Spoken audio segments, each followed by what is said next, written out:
চাকরি প্রত্যাশী আমার ভাই ও বোনেরা, আশা করি আপনারা সকলেই ভালো আছেন, আমিও ভালো আছি। এখন বিষয়বস্তুটা হলো, অনেকে আমার কাছে জানতে চান, যারা নতুন চাকরি প্রত্যাশী বা প্রার্থী, অনেকে নতুন ভাবে আবেদন করতেছেন বিভিন্ন দপ্তরে, বিভিন্ন মন্ত্রণালয়। এখন আপনারা অনেকে জানতে চাচ্ছেন যে ভাই, কোন কোন দপ্তরের পরীক্ষা বা মন্ত্রণালয়ের পরীক্ষা ঢাকাতে হয়, আর কোন কোন দপ্তর বা মন্ত্রণালয়ের পরীক্ষা বিভাগীয় শহরে বা নিজ জেলাতে অনুষ্ঠিত হয়। এগুলো অনেকে বেশিরভাগ আপুরা জানতে চাচ্ছেন, যেহেতু তাদের ঢাকা আসা যাওয়া অনেক প্রবলেম সম্মুখীন হচ্ছেন।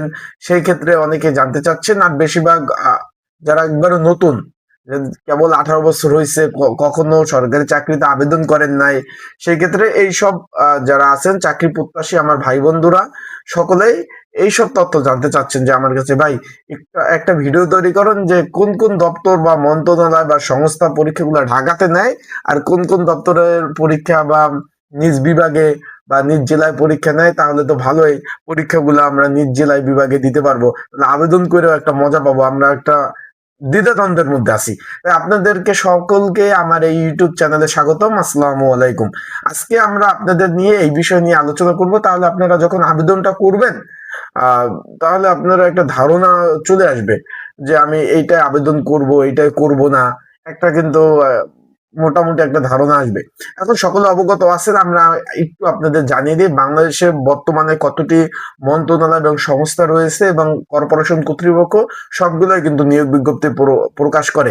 যেমন প্রধানমন্ত্রীর কার্যালয় রয়েছে, তারপর সশস্ত্র বাহিনী বিভাগ, ক্যাবিনেট বিভাগ, শিক্ষা মন্ত্রণালয়, শিক্ষা ও গণশিক্ষা মন্ত্রণালয়, কৃষি মন্ত্রণালয়, বাণিজ্য বিভাগ, সড়ক পরিবহন ও সেতু মন্ত্রণালয়, সাংস্কৃতিক বিভাগ, প্রতিরক্ষা মন্ত্রণালয়, খাদ্য মন্ত্রণালয়, স্বাস্থ্য ও পরিবার কল্যাণ মন্ত্রণালয়, গৃহণ ও গণপূর্ত অধিদপ্তর, শিল্প মন্ত্রণালয়, পরিবেশ, বন ও জলবায়ু মন্ত্রণালয়। এগুলো কিন্তু সবগুলো নিয়োগ বিজ্ঞপ্তি প্রকাশ করে। আমি একটু নাম বলি: শ্রম ও কর্মসংস্থান মন্ত্রণালয়, বিদ্যুৎ, শক্তি এবং খনিজ সম্পদ মন্ত্রণালয়, বায়ু, পানি সম্পদ এবং নৌ পরিবহন মন্ত্রণালয়, আইন আইন সংসদ বিষয়ক মন্ত্রণালয়, বিদেশ মন্ত্রণালয়, তারপর রয়েছে স্থানীয় সরকার মন্ত্রণালয়, যেটা এলজিডি বললে আপনারা ভালো চিনেন।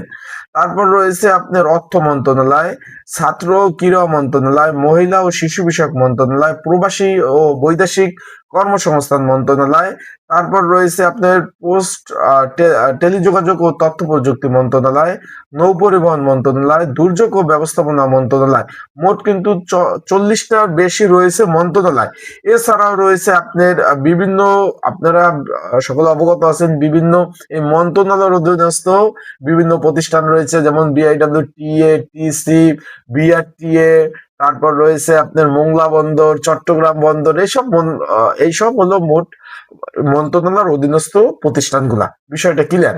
এখন ভাই, এই যে মন্ত্রণালয় গুলা বলছে, এগুলা প্রতি বছরেই কিন্তু বড় বড় নিয়োগ বিজ্ঞপ্তি প্রকাশ করে। এছাড়াও এই মন্ত্রণালয়ের অধীনস্থ যে সংস্থাগুলা রয়েছে, যেমন তুলা উন্নয়ন বোর্ড, সড়ক ও জনপথ বিভাগ, তারপর রোডস অ্যান্ড হাইওয়ে, তারপর ওই যে যেটা বললাম যে বিভিন্ন দপ্তর এর এর যেমন যেমন আপনাদের আরেকটা আমি একটা বিষয় আপনাদের বলে দেই। যেমন নৌ পরিবহন মন্ত্রণালয় আন্ডার রয়েছে বিআইডব্লিউটিসি, বিআইডব্লিউটিএ, মোংলা বন্দর, চট্টগ্রাম বন্দর, পায়রা বন্দর। এরকমই কিন্তু যেরকম শিক্ষা মন্ত্রণালয়ের আন্ডার রয়েছে, এরকম যেমন শ্রম ও কর্মসংস্থান মন্ত্রণালয়ের আন্ডার রয়েছে কলকারখানা অধিদপ্তর, এবং বিভিন্ন, যেমন স্বাস্থ্য, এই যে স্বাস্থ্য মন্ত্রণালয়ের আন্ডারে রয়েছে আপনার সিভিল সার্জন কার্যালয়। এইরকম কিন্তু এই মিলে মোটামুটি প্রায় 100-র কাছাকাছি দপ্তর, মন্ত্রণালয়, কর্পোরেশন কর্তৃপক্ষ নিয়োগ বিজ্ঞপ্তি প্রতি বছরেই কিন্তু প্রকাশ করে থাকে। এখন ভাই, বেশিরভাগ পরীক্ষাই ঢাকাতে হয়ে থাকে।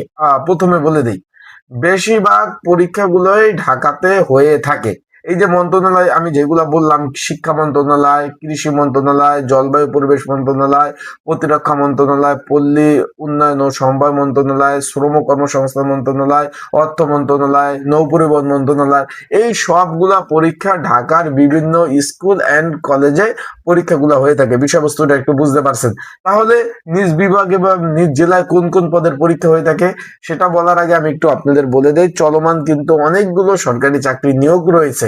তাই ঘরে বসে নির্ঝামেলায় ত্রুটিমুক্ত যারা আবেদন করতে চান, স্ক্রিনের উপর হোয়াটসঅ্যাপ নাম্বার রয়েছে, ডিসক্রিপশন বক্সে নাম্বার রয়েছে, পিন কমেন্টে নাম্বার রয়েছে, এই নাম্বার আমার সাথে মেসেজ করতে পারেন, যোগাযোগ করতে পারেন।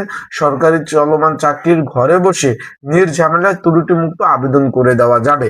আর একটা বিষয় হলো, যারা আবেদন করবেন, করার সাথে সাথে আপনারা কিন্তু তার সাথে একটা সাজেশন পেয়ে যাবেন, যেটা যেহেতু পরীক্ষা দিবেন, পরীক্ষার জন্য প্রিপারেশন প্রস্তুতিমূলক একটা সাজেশন রয়েছে, সেটা নিয়েও কিন্তু আপনারা পড়তে পারবেন।